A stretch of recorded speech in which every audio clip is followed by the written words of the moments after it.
So, today we're going to talk about the paparazzi narcissist. So, what's the paparazzi narcissist, you ask? And I say it's that narcissist who promised you they would leave you alone when you guys, broke up. And now, they just can't seem to move on because they're always stalking you and trying to get back together. This is very interesting because this narcissist, this individual, had promised you that they would never bother you. After this breakup, after this relationship, they'll never bother you. Okay? They'll never contact you. It would be such a coincidence.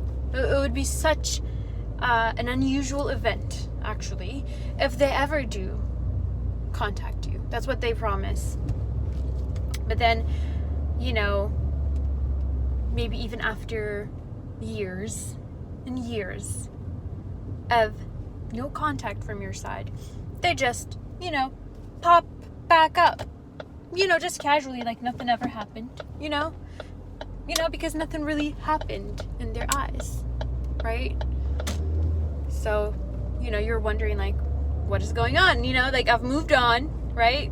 I have everything, good going on for me. And then right when I'm about to just completely, enjoy my life, they just pop back up and, they're just asking you like nothing ever happened. How are you doing? How's everything going? You're like, in your head, you're like, I thought, we're not, I thought you said you're not going to bother me. So like, what is happening? What is going on? This for you is the narcissist, right? They just never seem to get out of your hair at all. It is amazing to me how the narcissist could never seem to find anything to do, because their project is you. They're managing what you're doing. They're trying to see what you're up to. Have you moved on? Are you with someone else? Is that someone else better than them? What are you doing now? How's your job going? How's everything going? That's what they want to know. You don't want to be messing around with these people because there's nothing good that comes out of them. There's nothing good that you're going to benefit off of. There's nothing good that they're going to bring to you and your life. There's nothing here that we can talk about, buddy. And it's very interesting how, because I have dealt with people like that, and I'm still dealing with people like that who I've blocked on my phone, but they always try to contact me one way or the other, trying to have sympathy. Hey, I've missed you. Hey, I always think about you. Hey, this and that, the other. Why is it that they can't find anyone else in the world but you?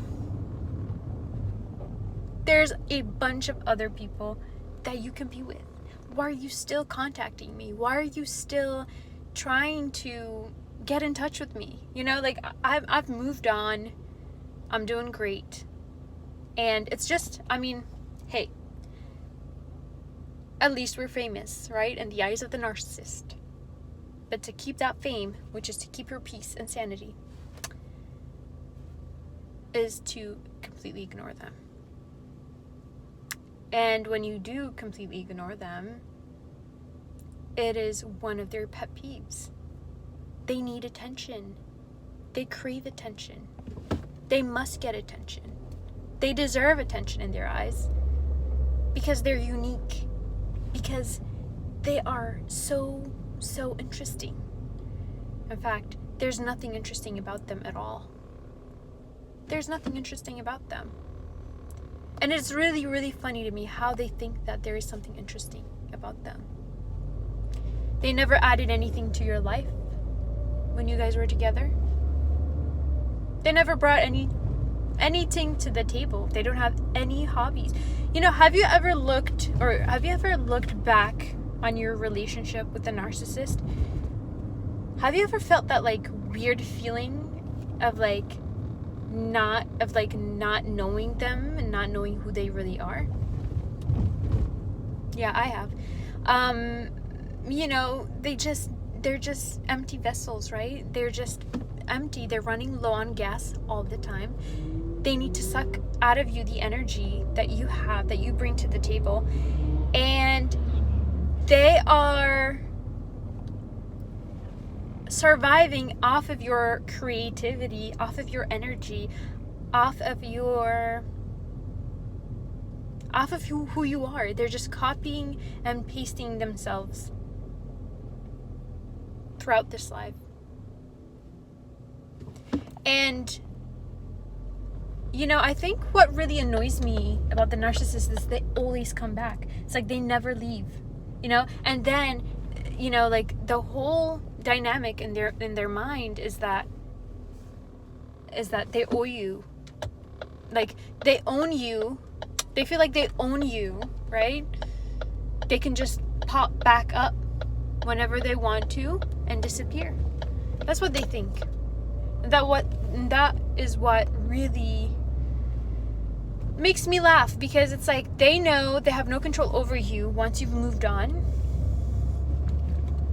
And even if they're with someone else, even if they profess their love for that person, it's like they always come back. I'm like, that is so strange to me, how you could be with someone who you say you love and admire and all the other things, and then they just go behind the back of that person and message you. I could never do that, I could never do that to my partner. That is absolutely ridiculous. I mean, I'm not surprised about their unfaithfulness, because everything is a game to them. There's nothing tangible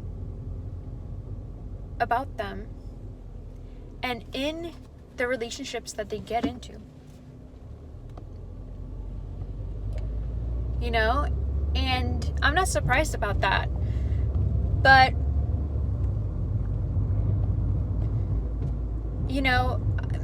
it's just very interesting to me how they operate.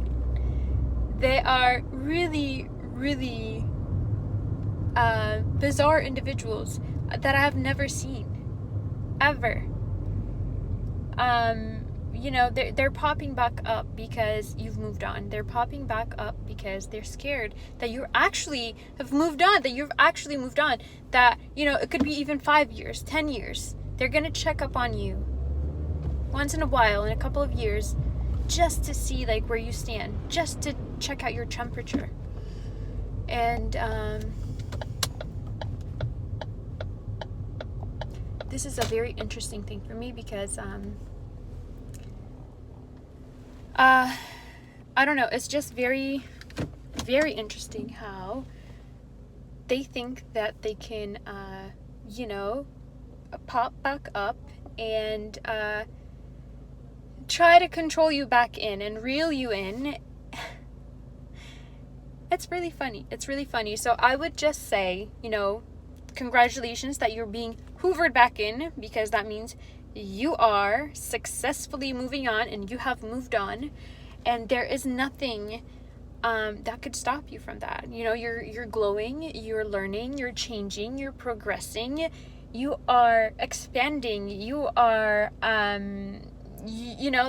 they sense and they know this about you, that you are strong, that you are able to do whatever you set your mind into, that you are truly who you say you are. When you left that relationship, when you left that friendship, when you disconnected from that person, you have told them and you've notified them, hey, this is my decision and I'm not gonna come back. And they took that for granted. They never, because they underestimate everyone, right? And when they do realize that, actually, wait, she actually is doing what she said she's gonna do. She said she was gonna do, right? So when they see you standing on your truth, it drives them crazy. And, it's not gonna stop them from ever coming back. I mean, they're gonna still come back even after you've like blocked them or ignored them. They're still gonna, it's like they don't have a shame. They don't have any integrity. They don't have any like, they just don't have any sense. Like, if I don't respond to you, if I told you to leave me alone, that means leave me alone. But they try to get, really close and all of that, and it's like they're trying to get something from you, and they don't care about the law. Obviously, they're gonna break it as much as they can get away with it, and they they don't understand the system that we're living in. Like, if I say no, that means no. And the narcissist, they love to break boundaries, and they could never understand that. So comment down below about you guys' experiences. Just comment down below, ask questions. But what I'm saying is, don't ever respond to the narcissist. Yes, you're being checked all the time, even when you feel like you've moved on. They never move on from you, so they're always stalking you and checking you. And just go private on on your social medias, because you don't want to be followed, you don't want to be hoovered and all that stuff. Just keep strong, just keep strong, and let's talk about this. So thank you guys for listening, and I'm gonna come to you with another video. All right, bye.